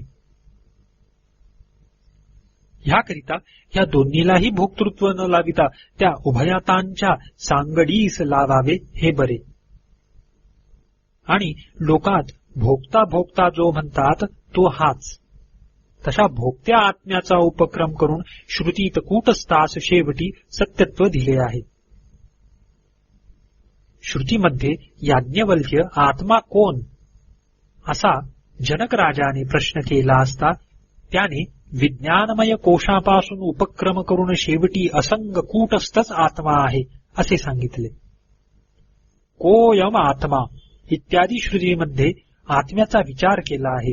तेथे उभयात्मक भोक्ता धरूनच शेवटी कूटस्थाची सिद्धी केली आहे. याप्रमाणे भोक्तेपणा मिथ्या असून ते सत्य असे का वाटते याचे कारण हेच की हा उभयात्मक भोक्ता कूटस्थाचे सत्यत्व आपणावर घेऊन आपला भोक्तेपणा खरा आहे असे मानून त्याला तो सोडू इच्छित नाही. अशा प्रकारचा भोक्ता पतिजायादी विषयांची जी इच्छा करीतो ती केवळ आपल्या सुखाकरिता अशी जी प्रसिद्धी आहे तिचाच अनुवाद श्रुतीने केला. असा अनुवाद करण्याचे कारण हेच की मनुष्याची विषयावरील प्रीती जाऊन स्वतःवर बसावी, कारण पतिजायादी सर्व आपल्या सुखाची साधने आहेत. याविषयी पुराणात एक वचन आहे ते असे की हे देवा, अविचार्यांची जशी विषयावर सदा प्रीती असते तशीच तुझवर माझी सदा प्रीती असो. अशी एका भक्ताने प्रार्थना केली आहे. ह्या न्यायाने विरक्त मुमुक्षू पुरुष सर्व भोगण्याचे विषयापासून आपली प्रीती ओढून घेऊन आपल्यावर आणून ठेवतो आणि आत्म्यास जाणण्याची इच्छा करीतो. जसा संसारी मनुष्य स्त्रक, चंदन, वधू, वस्त्र, सुवर्णादिकांचे ठाई दक्ष असतो, तसा मुमुक्षू भोक्त्याचे ठाई म्हणजे आत्म्याविषयी दक्ष असतो. व ज्याप्रमाणे सभा जिंकण्याच्या इच्छेने पंडित लोक काव्य, नाटक, तर्कादी शास्त्रांचा निरंतर अभ्यास करीतात, त्याप्रमाणे मुमुक्षूने स्वतःविषयी विचार करावा. तसेच ज्याप्रमाणे कर्मठ पुरुष स्वर्गादिकांची वांछा धरून जप, यज्ञ, उपासनादी कर्मे मोठ्या श्रद्धेने करीतो, त्याप्रमाणे मनामध्ये मुमुक्षाधारण करून साधकाने स्वतःवर श्रद्धा ठेवावी. तसेच योगी हा आणि मादिक सिद्धींचा इच्छा करून जसा हटाने चित्त निग्रह करीतो, त्याप्रमाणे साधकाने मुमुक्षाधारण करून स्वतःचे विवेचन करावे. त्या पंडितादिकांची आपापल्या विषयांमध्ये अभ्यासबलाने जशी अधिकाधिक गती होते, त्याप्रमाणे साधकाचीही अभ्यासबलाने देहादिकापासून मी निराळा आहे असा विवेक अधिकाधिक स्पष्ट होत जातो. या विवेकाचा परिणाम शेवटी असा होतो की भोक्त्याचे खरे स्वरूप जागृतादी तिन्ही अवस्थांमध्ये अन्वय व्यतिरेकाही करून निवडल्याने साक्षी हा असंग आहे असा निश्चय होतो. ते अन्वय व्यतिरेक असे जागृत, स्वप्न, सुषुप्ती ह्यापैकी ज्या ज्या दशेत जे जे साक्षीस दिसते ते त्या दशेपुरतेच, म्हणजे जागृतीतील स्थूल सृष्टी जागृतीतच, स्वप्नातील सूक्ष्म सृष्टी स्वप्नातच आणि सुषुप्तीतील अज्ञान सुषुप्तीतच असा अनुभव सर्व लोकांचा आहे. याविषयी श्रुतीचेही प्रमाण आहे. स यत्त क्षेत्रते इत्यादी श्रुतीचा अर्थ असा आहे की त्या अवस्थेत साक्षीच्या दृष्टीचे जे जे पुण्य व पाप पडते त्यापासून तो अगदी निराळा असतो. दुसरे प्रमाण, जाग्रत, स्वप्न, सुषुप्तीचे ठाई असणारा प्रपंच ज्या ब्रह्माच्या योगाने प्रकाशित होतो ते ब्रह्म मी असे ज्ञान झाले असता प्राणी सर्व बंधांपासून तत्काळ मुक्त होतो. तिसरे, तिन्ही अवस्थांमध्ये एकच आत्मा आहे असे समजावे. तीनही अवस्थांपासून निराळा असणारा जो साक्षी त्यास पुनर्जन्म नाही. चौथे, त्या तिन्ही अवस्थेत भोग, भोक्ता आणि भोग्य या त्रिपुटीपासून निराळा चैतन्यरूपी साक्षी सदाशिव मी आहे.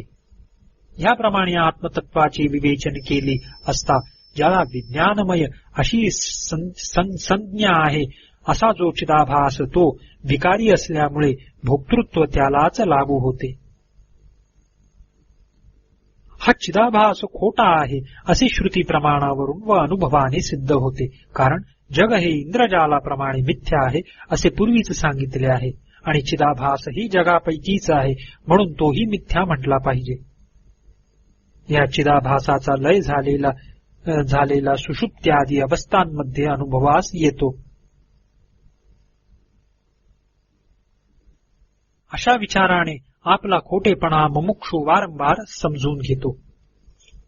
याप्रमाणे आपला खोटेपणा समजून घेऊन आपला खचित नाश होणार आहे असे जाणून पुन्हा भोगाची इच्छा करीत नाही. ठीकच आहे, मरणास टेकलेला मनुष्य विवाहाची इच्छा कधीतरी करील काय? मग मी भोगता म्हणून पूर्वी जसा व्यवहार करीत होतो तसा पुन्हा करण्याला नाक कापलेल्या मनुष्याप्रमाणे तो लाजतो आणि मनात खंत बाळगून प्रारब्ध निमूटपणे भोगतो. जेव्हा आपलेच भोक्तृत्व खरे मानण्यास ह्याला लाज वाटते तेव्हा साक्षीला भोक्तृत्व तो लावणार नाही हे कशात सांगितले पाहिजे? असा अभिप्राय मनात आणून कस्य कामाय या श्रुतीतील पदाने भोक्त्याचे निशंकपणे निराकरण केले. असे निराकरण झाल्यावर अर्थातच शरीरातील ज्वर म्हणजे ताप याला लागत नाही. ते कसे ते पुढे दाखवितो. स्थूल, सूक्ष्म आणि कारण अशी 3 शरीरे पूर्वी सांगितलीच आहेत. जेथे शरीर आहे तेथे ज्वर असलाच पाहिजे. म्हणून ह्या 3 शरीरात ह्या 3 प्रकारचे ज्वर आहेत. ते हे की वात पित्त कफापासून होणारे कोट्यावधी रोग आणि दुर्गंधित्व, कुरूपत्व, अंगाचा दाह, हातापायास दुखापत हे स्थूल शरीरातील ज्वर आहेत होत. काम क्रोधाधिक असुरी संपत्ती व शमदमाधिक दैवी संपत्ती हे सूक्ष्म देहातील ज्वर आहेत. पहिल्याच्या प्राप्तीने आणि दुसऱ्याच्या अप्राप्तीने संताप होतो. म्हणून शमदमादी देखील ज्वरच म्हणले पाहिजेत. आता कारण शरीरातील ज्वर मात्र विचारा वाचून समजणे कठीण आहेत. छांदोग्य श्रुतीत इंद्राने आपल्या गुरुस असे म्हटले आहे की निद्रेमध्ये मला आपलेही ज्ञान नाही आणि जगाचेही ज्ञान नाही. अशी ही पुढे येणाऱ्या दुःखास कारणीभूत अवस्था मला फार दुःख देत आहे. ह्यावरून अज्ञान हा कारण शरीरातील एक ज्वरच म्हणला पाहिजे. या 3 शरीराचे ठाई हे ज्वर इतके स्वाभाविक आहेत की त्यांचा वियोग झाला असता ती शरीरेच नाहीशी होतात. यास दृष्टांत तंतूच्या वियोगाने पट, लोकरीच्या वियोगाने कांबळे आणि मृतिकेच्या वियोगाने घट हे जसे नाहीसे होतात, त्याप्रमाणे त्या ज्वराचा वियोग झाला असता तो देह नाहीसा होतो. खुद्द चिदाभासातच पाहिले असता कोणाचाच ज्वर नाही, कारण प्रकाश हाच त्याचा स्वभाव आहे. आता चिदाभासात जर ज्वराचा संबंध नाही तर साक्षीमध्ये तो नाही हे बोलावयासच नको.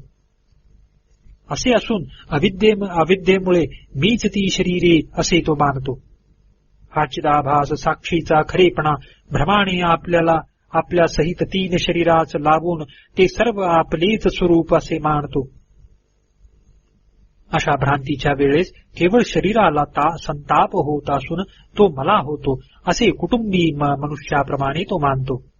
म्हणजे पुत्रदाराधिकास काही रोगाधिक होऊन संताप झाला असता घरचा मुख्य यजमान ते दुःख मलाच होते असे मानतो. त्याप्रमाणे ह्या चिदाभासालाही वाटते.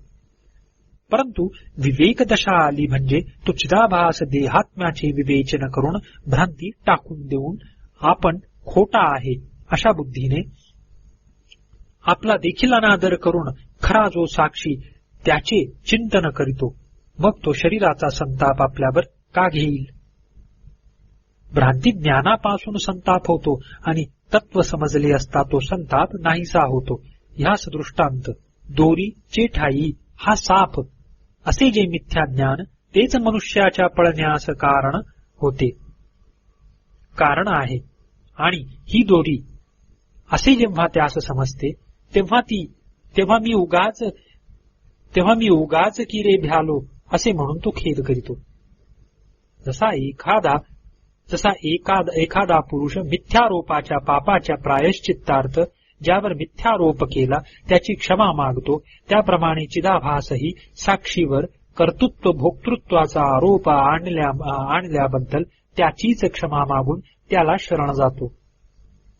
अथवा जसा एखादा पाप करणारा मनुष्य पूर्वी पुष्कळदा पाप केल्याबद्दल त्याच्या प्रायश्चित्तार्थ पुष्कळदा स्नान जपादी करीतो, त्याप्रमाणे चिदाभास हा केवळ साक्षीपरायण होऊन वारंवार त्याचेच ध्यान करीतो.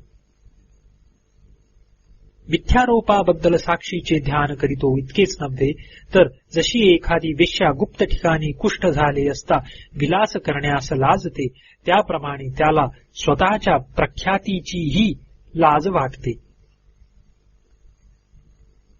तसेच ज्याप्रमाणे मुसलमानांनी बाटविलेला ब्राह्मण एकदा प्रायश्चित्त घेऊन पुन्हा त्याचे मंडळीत जात नाही, त्याप्रमाणे शरीराच्या अभिमानाने एकदा वाटलेला हा चिदाभास पुन्हा त्यांचा अभिमान धरीत नाही. राजाचा वारस राजपुत्र जसा आपणास राज्य पदवी मिळावी या इच्छेने राजासारखेच आचरण करीतो, तसाच हा चिदाभासही साक्षीप्रमाणे शांत असण्याविषयी प्रयत्न करतो. ब्रह्मवित् ब्रह्मैव भवति ही श्रुती ध्यानी घेऊन तो ब्रह्माचेच चिंतन करीतो, दुसरे करीत नाही. ज्यांना देव व्हावे अशी इच्छा आहे ते जसे गंगेत किंवा अग्नीत प्रवेश करीतात त्याप्रमाणे चिदाभासही साक्षीत्वे करुण असण्याची पक्की खात्री असल्याने तो आपल्या नाशाची इच्छा करीतो.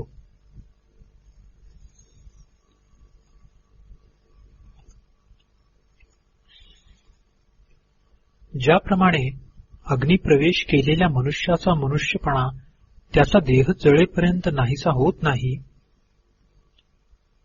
त्याप्रमाणे प्रारब्ध कर्माचा क्षय होऊन देहपात होईपर्यंत जीवत्व व्यवहार जात नाही. ज्याप्रमाणे हा सर्प नव्हे ही दोरी आहे असे ज्ञान झाल्यावर देखील पूर्वीच्या भीतीपासून उत्पन्न झालेले कंपादिक अगदी बंद होण्यास काही वेळ लागतो, त्याप्रमाणे भोगादिकही हळूहळू बंद होतात. आणि ज्याप्रमाणे ती दोरी पुन्हा अंधारात टाकली असताना पुन्हा सर्पासारखी भासते, तसे ज्ञान झाल्यावर देखील चिदाभासास मी मनुष्य अशी विपरीत प्रतीती केव्हा केव्हा होते.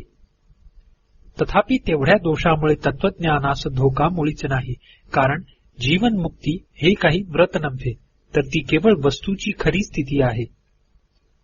पूर्वी जे दशमाचा दृष्टांत दिला आहे तेथेही ही गोष्ट अनुभवास येते.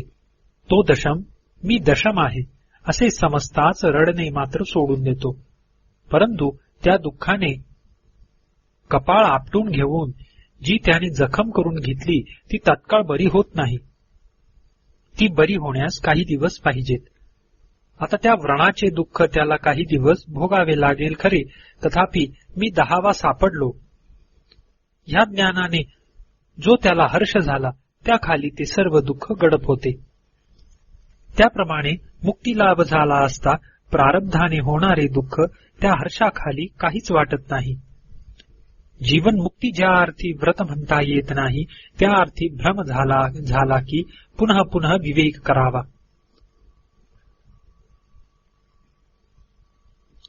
जसा रस सेवन करणारा एकाच दिवशी वरचे वर खाऊन क्षुधा घालवितो, त्या दशमाचे कपाळीची खोच जशी औषधाने बरी होते त्याप्रमाणे भोगानेच प्रारब्धाचा क्षय होतो. येथपर्यंत किमिच्छन इत्यादी वरील श्रुतीच्या उत्तरार्धाने शोकनिवृत्ती जी चिदाभासाची 6वी अवस्था ती आम्ही सांगितली. आता 7वी अवस्था सांगतो. तृप्ती 2 प्रकारची. विषय लाभापासून जी तृप्ती होते तिला नाश आहे, परंतु तेथे आशेचा अंकुर पुनः राहतो म्हणून तिला आम्ही सांकुश असे नाव ठेवतो. परंतु जीवनमुक्ताची तृप्ती तशी नाही. ती एकदा झाली म्हणजे तिचा नाशच होत नाही, म्हणून तिला निरंकुश अशी संज्ञा आहे. आत्मज्ञानाने मनुष्यास असे वाटते की मी करावयाचे ते केले आणि मिळावयाचे मिळविले. ज्ञात्याला तत्वज्ञान होण्यापूर्वी ऐहिक म्हणजे ह्या लोकी सुखप्राप्ती आणि दुःख निवृत्ती करिता कृषी वाणिज्य इत्यादी व आमुष्मिक म्हणजे स्वर्गलोक प्राप्ती करिता यज्ञ व उपासनादिक व मोक्ष साधन जे ज्ञान त्याच्या प्राप्ती करिता श्रवण मनन निधी ध्यासादिक ह्या प्रकारे करून बहुप्रकारचे कर्म कर्तव्य होते.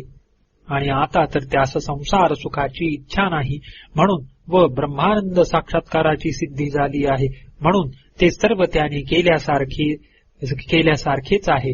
आता त्याला काही कर्तव्य उरले नाही. ह्याप्रमाणे पूर्वीची स्थिती आठवून आपले कृतकृत्यत्व नित्य मनात आणून तो नित्य तृप्त राहतो. तो आपली धन्यता ह्याप्रमाणे मानतो. अज्ञानी लोक दुःखी होत्साते पुत्रादिकांची अपेक्षा करून संसार करणार तर करीत ना बापडे. मी परमानंदाने पूर्ण असल्यामुळे मला कोणतीच इच्छा नाही, मग मी संसार कशास करू. ज्यांना परलोकाची इच्छा असेल ते यज्ञदानादिक कर्मे खुशाल करोत. मी सर्व व्यापक असल्यामुळे मी नाही असा लोकच नाही, मग ती कर्मे घेऊन करावायची काय. जे अधिकारी असतील त्यांनी वेदशास्त्रे कुशाल पढावी व पढवावीत. मी मुळीच अक्रिय झालो, मग मला अधिकार कुठला. निद्रा, भिक्षा, स्नान, शौच इत्यादी कर्मे मी इच्छितही नाही व करीतही नाही. जवळच्या पाहणाऱ्यांना मी कर्मे करीतोसे वाटेल तर वाटेना बापडे. त्यास तसे वाटल्याने मला काय होणार? ज्याप्रमाणे गुंजांच्या राशीस दुसऱ्यांनी अग्नी म्हणल्याने ती जाळू शकत नाही, त्याप्रमाणे मी संसार करीतो असे दुसऱ्यांनी म्हटले तरी त्याचा स्पर्श मला लागत नाही. ज्यांना ब्रह्मतत्व समजले नाही ते खुशाल श्रवण करोत. मला ते तत्व पक्के समजल्यावर मी ते का करावे? तसेच आत्मस्वरूपाविषयी ज्यांचे मनात वारंवार संशय येतात त्यांनी मनन करावे. माझे ज्ञान निसंशय झाल्यावर मला त्याचे काय प्रयोजन? ज्याला देहात्मबुद्धी वारंवार होते त्याने निधिध्यास करावा. मला तसा विपर्यय मुळीच होत नाही, मग निधिध्यासाची खटपट तरी कशाला करावी? आता मी मनुष्य असा केव्हा केव्हा व्यवहार घडतो, परंतु तो विपर्यासामुळे नव्हे. त्याचे कारण अनेक जन्माचा संस्कारच होय. प्रारब्ध कर्माचा क्षय झाला म्हणजे हा व्यवहार आपोआप नाहीसा होतो. परंतु त्या कर्माचा क्षय न होता आम्ही शेकडो वर्षे ध्यान केले तरी ते व्यर्थ आहेत. आता व्यवहाराचा अडथळा झाल्यामुळे तो कमी व्हावा अशी ज्याला इच्छा असेल त्याने कुशाल ध्यान करावे. पण मला जर त्याचा मुळीच अडथळा वाटत नाही तर त्याची मला काय गरज आहे? मनात मध्ये मध्ये विक्षेप येतो, तो न यावा म्हणून समाधी लावायची. तो विक्षेपच जर माझा गेला तर तो समाधी तरी कशाला पाहिजे? कारण विक्षेप आणि समाधी हे दोन्ही मनाचेच धर्म आहेत, आणि मला तर ते मन मुळीच नाही, मग विक्षेप कोठून असणार? आता अनुभव येण्याकरिता समाधी करावा असे जर म्हणावे तर मीच अनुभव रूप आहे, मग मला दुसरा आणखी अनुभव तो कोठून व्हावा? जे करावयाचे ते मी केले आणि मिळावयाचे ते मिळविले असा माझा पक्का निश्चय झाला आहे. माझा व्यवहार प्रारब्धानुरूप कसा तरी चालो, मग तो त्रैलोकी असो किंवा शास्त्रीय असो, कसाही असो. मी स्वतः अकर्ता असून मला कर्माचा मुळीच लेप नाही. किंवा मी जरी कृतकृत्य झालो तरी लोकांनी मला पाहून चांगल्या रीतीने आचरण करावे या हेतूने शास्त्रात सांगितल्याप्रमाणे मी वागेन, त्यात तरी माझा काय तोटा होणार? हे माझे शरीर देवाची पूजा करो, स्नान करो, शौच भिक्षादी कर्मे करो, ही माझी वाणी प्रणवाचा जप करो किंवा उपनिषदांचे अध्ययन करो, तशीच माझी बुद्धी विष्णूचे ध्यान करो किंवा ब्रह्मानंदी लीन होवो. मी तर सर्वांचा साक्षी आहे. मी काही करीत नाही व करवीतही नाही. ह्याप्रमाणे कर्मठ व ज्ञानी यांचे विषय पूर्वापर समुद्राप्रमाणे एकमेकांपासून अगदी भिन्न असल्यामुळे त्या दोघांच्या कलहास कारणच उरले नाही. कर्मठाचा विषय देह, वाणी आणि बुद्धी या तिहींमध्ये काय तो आहे. साक्षीकडे त्याचा काही संबंध नाही. आणि ज्ञानाचा विषय साक्षीचे अलेपत्व हाच होय. त्यांना देहादिकांकडे जाण्याची गरज नाही. असे असून परस्परांविषयी गैरसमजूत होऊन बहिऱ्याप्रमाणे ते व्यर्थ कलह करीतात. शहाणा जो आहे तो त्या कलहात शिरत नाही, उगीच पाहून त्याची वेडेपणास हसतो. त्या साक्षीचे ज्ञान कर्मठ पुरुषास मुळीच नाही. तो साक्षी ब्रह्म आहे असे तत्ववेत्ता समजत असेल तर त्यात कर्मठाचे काय गाठोडे जाते? तसेच ज्ञानाने जी देह आणि बुद्धी इत्यादी ही सर्व खोटी म्हणून मुळीच सोडून दिली, त्यांच्या साह्याने कर्मठ पुरुष कर्म करील तर त्यात ज्ञानाचे तरी काय जाते? आता ज्ञानाला कर्माचे प्रयोजनच नाही तर त्याची कर्माविषयी वृत्ती का असावी असे कोणी पुसेल तर त्याला आम्ही उलट पुसतो की त्याचे ठाई त्याला निवृत्ती तरी का असावी?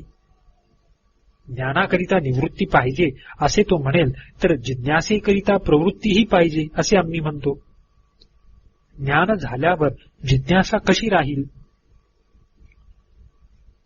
असे तो म्हणेल तर एकदा ज्ञान झाल्यावर पुन्हा ज्ञान कसचे असे आम्हीही विचारतो. ज्ञान स्थिर राहण्याला ते निसंशय झाल्यावर दुसऱ्या साधनाची जरूर नाही. ह्या ज्ञानाची बाधा करण्यास अविद्याही समर्थ नाही व तिचे कार्य जे जगत तेही समर्थ नाही. कारण पूर्वीच तत्वबोधाने त्या दोन्हीचाही समग्र नाश झालेला आहे. आता हे बाधित द्वैत डोळ्यांना दिसेल तर दिसेना बापडे. तेने करून ज्ञानाला मुळीच धक्का नाही. जिवंत उंदीर जर मांजराला मारण्यास समर्थ नाही तर मेलेला उंदीर त्याला कसा मारेल? जो पाशुपतास्त्राला देखील दाद देत नाही त्याच्या अंगाला निष्फळ बाणांनी काय होणार? पूर्वी अभ्यासकाळी आपल्यापासून उत्पन्न झालेल्या नाना प्रकारच्या कार्याही करून विस्तार पावलेल्या विद्येबरोबर लढाई करून बोधाला जय मिळवून तो सुदृढ झाल्यावर त्याला तिजपासून कसची बाधा होणार आहे? आता अज्ञान व त्यांची कार्ये ही केवळ प्रेते होऊन पडली राहोत. त्यापासून आता मुळीच भीती नाही. इतकेच नव्हे तर बोधराजाच्या कीर्तीची ती स्मारक कृत्येच म्हटली पाहिजेत. अशा प्रकारचा शूर बोधराजा ज्याच्या हृदय मंदिरी नेहमी वास करीतो त्याला शारीर अथवा मानसिक कर्माच्या प्रवृत्तीने किंवा निवृत्तीने काय होणार आहे? कर्माविषयी प्रवृत्ती असावी असा आग्रह ज्ञानहीन पुरुषालाच योग्य आहे. कारण तशा लोकांनी स्वर्ग मोक्षाकरिता यत्न केलाच पाहिजे. अशा ज्ञानहीन पुरुषामध्ये जेव्हा एखाद्या तत्ववेत्या पुरुषाला राहावे लागते तेव्हा तो आपल्या कायिक वाचिक व मानसिक सर्व क्रिया त्यांना अनुसरून करतो. आणि जेव्हा मुमुक्षूमध्ये त्याला राहावे लागते तेव्हा त्यास ज्ञान व्हावे म्हणून त्याच्या क्रियेस दूषण देऊन आपणही क्रिया टाकितो. ज्ञानाचे आचरण अज्ञानाच्या आचरणास अनुसरून असणे हेच योग्य. कारण बाप हा तान्या मुलाला अनुसरून वागतो तसा हा अज्ञ जनास बापासारखा आहे.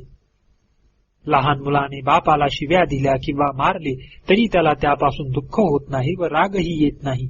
उलटे त्याला त्याचे कौतुकच वाटते. त्याप्रमाणे तत्ववेत्याची मूढांनी स्तुती केली किंवा निंदा केली तरी तो त्याची उलटी निंदा किंवा स्तुती न करिता जेणेकरून त्यास ज्ञान होईल असेच वर्तन ठेवितो.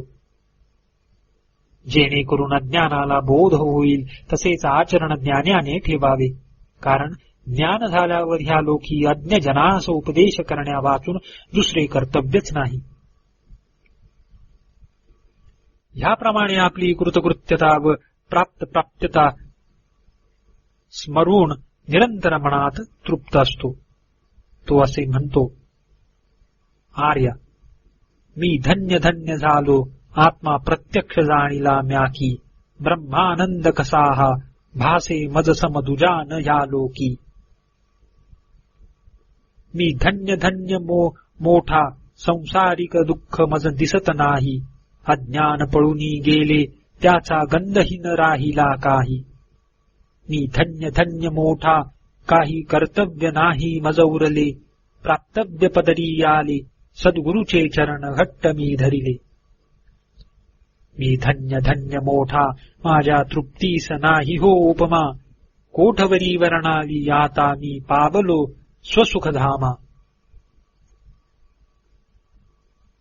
बहुजन्मी पुण्य केले त्याचे फळ पक्व आजी मज मिळाले, सद्गुरु राजकृपेने माझे आनंद रूप मज कळले. सच्छास्त्र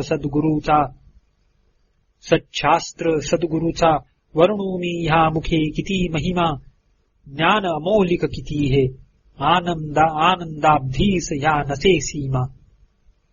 हा तृप्ती दीप हाती घेऊनी जो नर अहर्निशी पाही, ब्रह्मानंद समुद्री नित्यचितो मग्न होऊनी राही. तृप्तिदीप समाप्त.